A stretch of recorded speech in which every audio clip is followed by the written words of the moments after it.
রাত তখন গভীর। গ্রামের আকাশে অদ্ভুত এক শব্দ শোনা যাচ্ছিল। না কাকের ডাক, না প্যাঁচার ডাক, যেন দুটো মিলে তৈরি হয়েছে এক ভৌতিক আওয়াজ। রহিম মাঠ পেরিয়ে বাড়ি ফিরছিল। হঠাৎ দেখল মাঝ আকাশে একটা বিশাল কালো পাখি ভেসে আছে। পাখিটার ডানা ছেঁড়া, চোখ দুটো লাল আগুনের মতো জ্বলছে। প্রতিবার ডানা ঝাপটালে বাতাস ভারী হয়ে উঠছিল।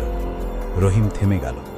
তখনই পাখিটার ঠোঁট থেকে বের হলো মানুষের গলার মতো করুণ কান্না, ফিরিয়ে দাও, আমার জীবন ফিরিয়ে দাও। রহিম ভয়ে পিছিয়ে গেল, কিন্তু পাখিটা ধীরে ধীরে তার দিকে নামতে লাগল। কাছ থেকে দেখতেই শরীর কেঁপে উঠল। পাখির মুখ আসলে মানুষের, অর্ধেক পচা মুখ, ঠোঁটের জায়গায় দাঁত বেরিয়ে আছে, আর ডানার ফাঁকে ফাঁকে হাতের আঙুল দেখা যাচ্ছে। সে দৌড়ে পালাতে চেষ্টা করল, কিন্তু হঠাৎ চারপাশে আরও সেই রকম পাখি জড়ো হয়ে গেল। আকাশ ভরে গেল অদ্ভুত শব্দে, যেন শত শত অভিশপ্ত আত্মা একই সাথে কান্না করছে।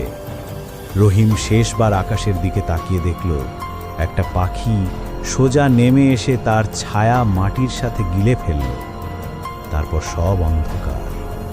পরদিন সকালে লোকজন শুধু রহিমের জামা পেল মাঠের মাঝে, আর চারপাশে ছড়ানো অদ্ভুত বড় বড় পালক।